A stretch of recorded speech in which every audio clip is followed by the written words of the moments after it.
अल्हम्दुलिल्लाहि रब्बिल आलमीन वस्सलातु वस्सलामु अला सय्यिदिल अंबियाइ वल मुरसलीन अम्मा बाद फ़अऊज़ु बिल्लाहि मिनश शैतानिर रजीम बिस्मिल्लाहिर रहमानिर रहीम अस्सलातु वस्सलामु अलैका या रसूलल्लाह व अला आलिका व अस्हाबिका या हबीबल्लाह। हुज्जतुल इस्लाम इमाम मोहम्मद बिन मोहम्मद गज़ाली रहमतुल्लाह तआला अलैह एक जगह फरमाते हैं, लिखते हैं, रोज़े क़यामत एक शख्स को बारगाह इलाही में पेश किया जाएगा। बंदा अर्ज़ करेगा, या रब्बी इरहमनी, यानी ऐ मेरे रब मुझ पर रहम फरमा। अल्लाह पाक फरमाएगा, क्या तूने मेरी रज़ा की खातिर कभी किसी पर रहम किया? तूने दुनिया में चाहे एक चिड़िया पर ही रहम किया हो तो आज मैं तुझ पर रहम फरमाऊँगा।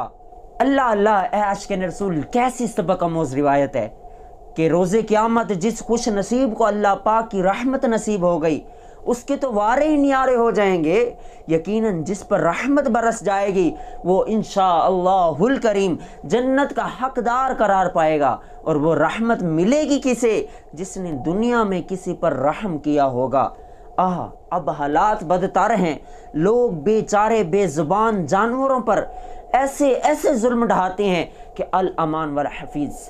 सोशल मीडिया वगैरह पर जानवरों पर जुल्म की ऐसी दिल खराश वीडियोस, हार्ट ब्रेकिंग वीडियोस आती हैं कि एक जिंदा दिल इंसान उन्हें देख ना पाए। ऐसी बेरहमी और जुल्म बस अल्लाह पाक महफूज फरमाए।